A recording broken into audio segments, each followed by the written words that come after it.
Estimados irmãos e irmãs, como é bom podermos celebrar a vida, celebrar a nossa caminhada de fé, feita de pequenos e grandes acontecimentos da vida no dia a dia. E a nossa Diocese de Caxias do Sul está celebrando seus 90 anos de criação. Para revermos a nossa caminhada histórica feita de tantos momentos bonitos, onde tivemos o protagonismo de bispos, de sacerdotes, religiosos, religiosas, lideranças do nosso querido povo de Deus.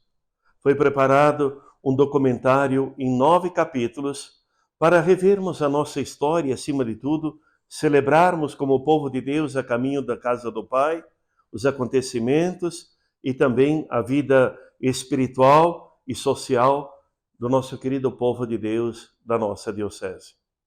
Creio que muitas pessoas, ao longo desses 90 anos, foram protagonistas em primeira mão da história da nossa diocese, mas ajudaram a construir essa igreja viva, também sendo protagonistas na ação evangelizadora, nas pastorais, nos movimentos, nos conselhos. Isso tudo graças a esse espírito empreendedor, esse espírito de pertença que existe no nosso querido povo de Deus. Como é bom podermos celebrar e colocar diante de Deus o caminho percorrido, a nossa história de fé e vida celebrada, o trabalho desse querido povo, o crescimento das comunidades, as paróquias, o crescimento das cidades, que de pequenas vilas hoje são cidades pujantes, fortalecidas economicamente, também com um povo trabalhador, com um povo que valoriza a família, as tradições e, acima de tudo, a vida de fé, celebrada em comunidade e na família. Por isso, louvemos e agradecemos a Deus, que sob o olhar paterno de Deus, mas também materno de Nossa Senhora de Caravaggio, nos ajudou a percorrermos esse caminho, iniciado pelos imigrantes e por tantas outras realidades culturais que fazem parte da nossa diocese. Juntos, construímos a história de fé e vida. Entre incertezas e sonhos, milhares de italianos partiram em busca da cocaína. Agarrados à fé, trouxeram nas mãos o terço e nos baús a devoção à Mãe de Deus e aos santos. Fé e vida juntas superaram desafios e surpresas e construíram essa história que já dura 150 anos. Eu diria que os imigrantes italianos foram importantes para o desenvolvimento da região colonial italiana no Rio Grande do Sul, e eles tiveram esse papel, né, de promover, além do desenvolvimento, a manutenção de uma série de instituições que eram importantes na antiga pátria, né? Uma delas é a questão da religião, principalmente porque a maioria dos italianos que chegaram nessa região, provindos da região do Vêneto, da Lombardia, do Piemonte, eram católicos, tá? E vinham de trabalhos na antiga Itália, né? A Itália recém tinha se unificado, vinham de trabalhos onde a principal experiência era a terra, e a terra eles deviam muito. Então nós vamos ver que o perfil desses italianos, além de eles serem de regiões, de comunidades pequenas, de uma Itália ainda não unificada, não terem uma identidade de italianos, e sim uma identidade do povoado ao qual eles pertenciam, era a religião. Eles vieram embora, assim, provocados por uma propaganda dos governos italianos e brasileiros. Era eles na terra, Deus no céu, acreditar, trabalhar e economizar. Quer dizer, a regra econômica dele. Precisa economizar se nós queremos ir para frente. E a família, porque tinha que ter mais que um. Quer dizer, um só não ia morar numa colônia e trabalhar. A Diocese de Caxias do Sul, ela é uma diocese que tem uma marca muito forte para a realidade da imigração.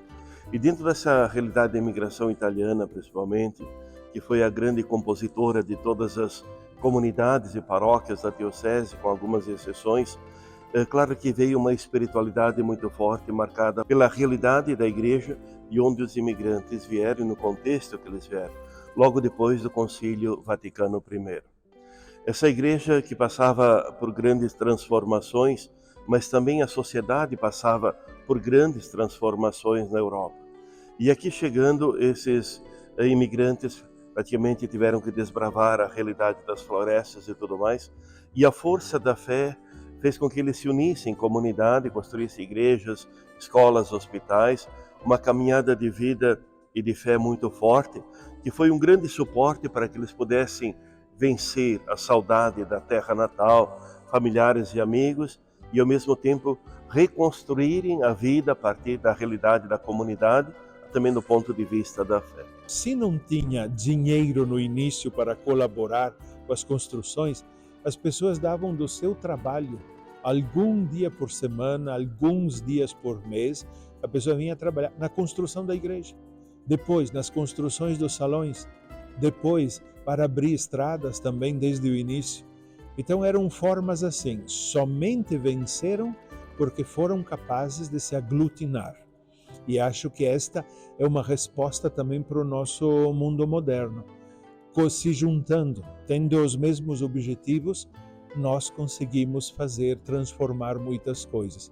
E a religião, eu diria que ela foi um elemento identitário muito forte da cultura que eles trouxeram, porque alimentava as metas de vencer os obstáculos que eles enfrentaram, principalmente em locais desconhecidos, como era o caso do Rio Grande do Sul. Nós temos aqui, pelos estudos de arqueologia, né, a identificação de caigangues, de coroados, de xoclengues, né, esses são alguns povos de uma determinada tradição, né, do chamado tronco linguístico G, que observando a chegada de imigrantes, a gente tem no território mais amplo, né, a chegada dos imigrantes alemães, já a partir de 1824, a presença de lusos brasileiros também aqui nessa nossa região, e depois já certamente observando, né, a chegada, a presença de imigrantes, no caso italianos, né, eles vão então se deslocando, né, desse território e ocupando outros territórios, né, para que mantivessem a sua cultura e também a sua sobrevivência.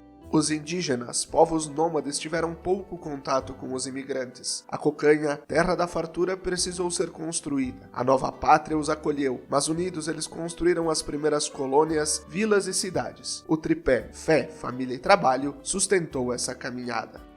Mas na realidade eles construíram o país, né, da fartura, do progresso, etc., com dois elementos que eles mesmos apontavam como fundamentais: a fé e o trabalho. E na dimensão da fé, houve desde o início, né, a vinda de religiosos, né, para dar reforço, né, aos imigrantes que estavam se instalando aqui, não é? E muitas coisas as próprias comunidades criavam elementos religiosos, né? Um dos mais marcantes, na minha opinião, é a criação dos capitéis. Você andando pelo interior das colônias, de vez em quando dá de frente com um capitel onde tem uma estátua de santo, onde é um lugar de devoção, mesmo não havendo um padre, um religioso para dar apoio, suporte. As próprias famílias dos imigrantes criaram instrumentos de religiosidade. Tiveram um potencial de trabalho muito forte, principalmente porque toda a ocupação do território no Rio Grande do Sul, no nordeste do Rio Grande do Sul, foi feita por italianos. Trouxeram a fé junto, né? Trouxeram a fé junto e começaram. Eles tinham falta de se reunir, rezavam, vamos supor, né? E foi por ali. Os católicos que vieram da Itália, eles vieram com suas devoções. Alguns talvez tinham alguma pequena imagem, alguns tinham quadros, mas eles tinham a sua devoção no coração. E foi essa a primeira experiência, de ter um padroeiro para as suas vidas, para as comunidades. Tendo um padroeiro, é um modelo de alguém que viveu a vida cristã. E ali eles iam colocando nas comunidades a fim de que também eles pudessem se dar esperança, se dar coragem para este novo empreendimento que eles estavam fazendo. São 150 anos já da história dos italianos aqui na nossa região. Nós jantava e se rezava o terço e as orações do Pai Nosso até a outra contrição, todas as noites. Todas as noites. E interessante que nós fazíamos de joelho. E depois da janta, né? Todos os dias, não falhava.